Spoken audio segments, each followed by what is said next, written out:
Today we're taking a look at the Schultz and how I think you should be playing these new German destroyers.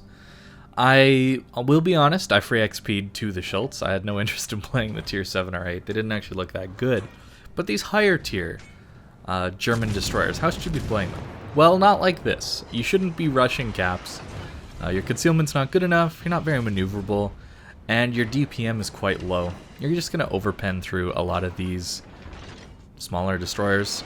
Against your own type of large, gigantic DD, yeah, sure, you can go in and fight, right? Against another Schultz or an Elbing, you really want to make sure you're angled to them. You will crush them with AP. You'll see that a little later when I fight the Schultz, but you can get very easy full pens on your ship, so anything that can full pen a destroyer, you really got to watch out for. So not necessarily battleships, but some of the heavier cruisers, just watch out for them shooting AP at you. You gotta be really careful about that. HE you're somewhat resistant to, which is nice, down to that 25mm plate on the side. It allows you to somewhat compete in these destroyer fights, but your DPM really isn't that good. This ship is very AP focused. The HE is horrible. I would say the HE on this ship is worse than release Hindenburg HE was, relative to its AP performance. If you don't know, when Hindenburg was released, it did not have the HE that it has today. It had far worse high explosive than it does now. But I would say the Schultz is even worse relative to its AP performance. And that probably comes down to the AP being so good, and it's mainly that pen angle. You get improved pen angles on this ship, and they really help you to make use of this AP more often. So for me, I really enjoy this ship. I find this ship very fun to play because you're not just spamming high explosive hoping for fires. There are not millions, but there's probably over 100 ships in the game that are like that. The exact same playstyle of stay at range, spam HE at a battleship, hope you get fires. That is a lot of the ships in this game, and this one's different. And that's probably the reason I like it. It's very unique. And these torpedoes, they add to this ship a little bit, but they're not amazing. Sure, you're going to get some opportunities to do some big damage with them, but they're mainly used for zoning and, you know, throwing them in choke points, that kind of thing, and hoping for hits. They're not very fast at all. I believe they go 50 knots, so they're not quite as slow as the Sims or USS Black Torps, but they're pretty slow. And they hit reasonably hard. Not anything too insane, though. But that's probably a good thing, because these ships have such good guns that I really don't think that they needed amazing torpedoes. At least the Schultz doesn't. The ability to deal damage with thing is incredible. And now we're going to get on to where you should be playing this ship. I think you want to be on the flank with this ship. I really do. The AP is so strong that ships that are, you know, maybe angling to your battleships, that kind of thing, they'll often get chunked massively by your AP. So getting onto their flanks and giving them another angle to deal with is my preferred way of playing this ship. Here you're going to see just how much you can crush an enemy Schultz. Yeah, 4.7k damage. You really got to angle to these things. And because of the improved pen angles, you pretty much have to go exactly bow in or stern into them. There's a really high chance of getting pens even at extreme angles. So you don't really want to be trading from a smoked up Schultz to an open water one. You really got to be cautious about that kind of thing. And Elbing will just be that, but even more. Better reload, and of course much better pen. Cruisers start to have to worrying about the Elbing. The Schultz I found needed to be quite close to Citadel, most cruisers. There are some light cruisers like the Smolensk and Colbert that do take damage at pretty far ranges actually, but if you're trying to Citadel any medium or heavy cruisers, you really got to be up close. Today I was fighting a Drake. It's the tier 9 British heavy cruiser, and I had to get within 3.3 kilometers just to Citadel him. Fortunately, he was busy with somebody else, so I managed to get there, but Yeah, you got to get really close. So the Schultz isn't as much of a cruiser killer, I would say. Maybe tier 7 cruisers, some tier 8s, but as you get into the higher tiers, I don't think it has enough pen for that. But the Elbing sure does, from what I've seen. So I'm pretty excited to check that thing out. But now, we've lost quite a bit of people on this flank. And I really do need to help my Alsace here. If we allow the enemy team to just push around this flank, it's over, right? Our guys on C are just going to lose, and they'll be stuck in a massive crossfire. So I need to do my best to kill both of these battleships. And that's not an easy task for a Schultz. Your DPM is quite low, so you're relying on that AP. And that's why I'm going to try to at least stay on these guys broadside. I don't think I quite manage it this game, but the goal is to be on their broadside. Of course, they will want to push in and crossfire my team at C, so I'm thinking that these guys are going to turn to the left. At least this Massachusetts, he'll turn towards B, get some torps out there, and I'll get good AP chunks on his broadside. We're already up to 70,000 damage, and that's pretty good so far, honestly. But I forgot about the Schultz. I thought I was going to be kind of alone here to ruin the Massachusetts day with this AP, but the Schultz actually gets surprises me with his position, which is honestly well played to him. He's playing the flank as well, and he's trying to kill the enemy destroyer. That is pretty much the role of these German destroyers. You want to go to the flanks if you don't have friendly destroyer support, but if you do have a friendly destroyer supporting you, I really do think these ships are amazing as second line destroyers. You play them a kilometer or two behind your, I don't know, Gearing, Daring, Shimakaze, that kind of thing. You play it just slightly behind those ships, and they'll do all the spotting, and you'll have these big, punchy guns to back them up. So that is a really good play to make, but you won't always have destroyers to help you. And in this game, we really don't, right? I am the DD on this flank, so you can't always rely on being the second line DD. Sometimes you have to be the one taking the fight to the enemy destroyers and doing the spotting, torping, that kind of thing, capping. Sometimes that is your role. And it can do it, but just not as well as the second line destroyer type deal. So you really do want to play this ship carefully. It's big, it's slow, you eat torps very easily, and you do eat damage from battleships too. Even though you don't take full pens, it's very easy to hit this ship. It is not hard at all. So you want to be at longer ranges when you're engaging. I'm in secondary range right now, and even though the secondaries aren't very good anymore, pretty large target, so I'm going to get hit far more often than most other destroyers. So you really do want to play this thing at longer ranges, especially get onto lower health. I tend to trade my HP in this ship to get rid of enemy destroyers.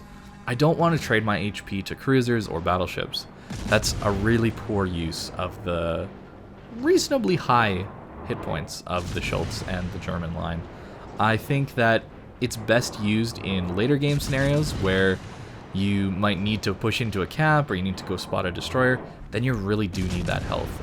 The 25mm plate can carry you in some of those situations against DDs, but if someone knows what they're doing in a destroyer, they will know exactly where to shoot, not at the 25mm plate with HE, or if you're giving broadside, which you kind of have to do to get all of your turrets off, they'll just swap to AP and just full pen you with AP. And the AP DPM of a lot of these higher tier destroyers is pretty insane. When you can guarantee full pens, like on a Schultz, you got to be careful. So we play it a little bit more at range. And the range gameplay is what I want to talk about. Positioning yourself in ways to catch people's broadsides is crucial to getting the most out of the Schultz, and the other German destroyers for that matter. In most other ships, you're pretty much okay to be bow on to people, or shooting at people who are angled, because you have HE. You have good HE that is able to do good damage, and you don't really have to think as hard about your positioning. You just have to worry about, am I getting overrun, or do I need to start pushing in a little bit because the enemy team is running away? This ship, you really do have to consider what enemy ships are going to do. For example, this Pommern, I think he's going to turn out. So staying on this course and maybe even pushing back in towards him is a great way to hopefully get him killed.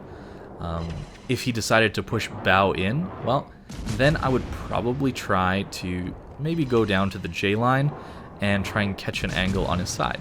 You got to think about these angles a lot more in this ship than a regular destroyer, right? If you're in a Kleber or Mogador, let's say, long range HE spam, well, you would just open up and you wouldn't really care about the angle of the enemy ship. But it's really, really important that you get the angles right with this ship. So this is a great example. My team here is in B, right? They are kind of running away, but they're doing it productively, trying to get through B, which I like. So what am I going to do? I am going to go play the flank. You can see the crossfire that I'm trying to build with my team.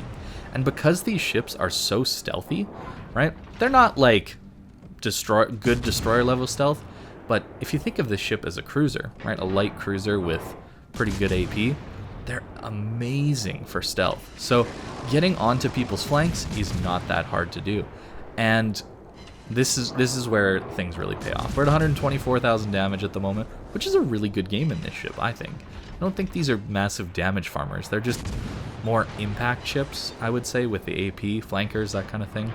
You're not going to farm as much damage with AP as you would with HE, for example. But we get to push the Fiji back. We get to reset the Massachusetts, that kind of thing. These are very, very productive things that you can be doing. And with all the range that you have, the great velocity, the good accuracy, and the improved pen angles, well, you can guarantee some pretty massive hits on some of these ships. I don't know if I quite aim these correctly here, but you can get up to 6k damage on some of these. Those 5 pens. That was probably close to 4,000 or 5,000 damage with that shot. That's really, really, really good damage. And because it's AP, you can't heal as much back, right? Something like a Massachusetts relies on its ability to heal very quickly, right? The fast cooldown heals, to stay in these brawling fights. Well, that relies on a lot of the damage not being medium or heavy damage. AP that full pens is considered medium damage, I believe. But you don't heal as much back. You heal around 50% of it back, where you heal all of the fires back, right? So you can see where the damage output might not be quite as high on the number in the top right, but the damage you're doing is more impactful. It's less healable, right? So being on the flank here obviously has stalled the enemy team a little bit, but this Massachusetts is charging my team in B. I don't know my Kansas's health, but he's probably not terribly healthy. He's kind of on his own, and he's slow, so they've probably dealt some pretty solid damage to him. So I need to get myself in a position to help deal with this Massachusetts. This is likely our best option for a kill. We're currently ahead on points, but they have 2 caps, so they're probably going to catch us. Our team gets into the cap, and we are neck and neck on points. Each tick, we kind of pass each other, so we're basically tied at this point. And, well, the Massachusetts is about to step on B, so we really, really do need to get into this fight and impact the game. So my goal is to get south of B so that the Massachusetts, who goes into B, has to angle to the Kansas. Maybe our team goes north and he has to angle to all the guys up north, and then I get his broadside for free and I do tons of damage. Right, there's 6,000 damage on the Colorado. On my way, I will be dealing damage as much as possible to this Colorado, and in fact, I think I can actually kill this Colorado with how much damage I'm doing. I was actually surprised when I was playing this game how much damage I was actually doing to this Colorado, right? Every 5 seconds or so, he's getting chunked for 4,000 damage. That's amazing. That is really, really, really good damage output. Yes, it's a tier 7 battleship, but I think that's possible to do that on a lot of the higher tier battleships too. They have a lot of the all or nothing armor scheme, as I believe it's called, where the upper belt is very, very weak on a lot of these battleships. Huge superstructures that you can full pen as well. Of course, I need to manage my hit points because I'm only on 8,000 hit HP, but it's really easy to play this ship from this range, and, well, the battleships aren't really going to be able to hit you that well unless they know how to predict quite well. Because, yes, you're a big target, but it's still quite a ways for an enemy battleship to hit you. So you're not really that much at risk at these longer ranges.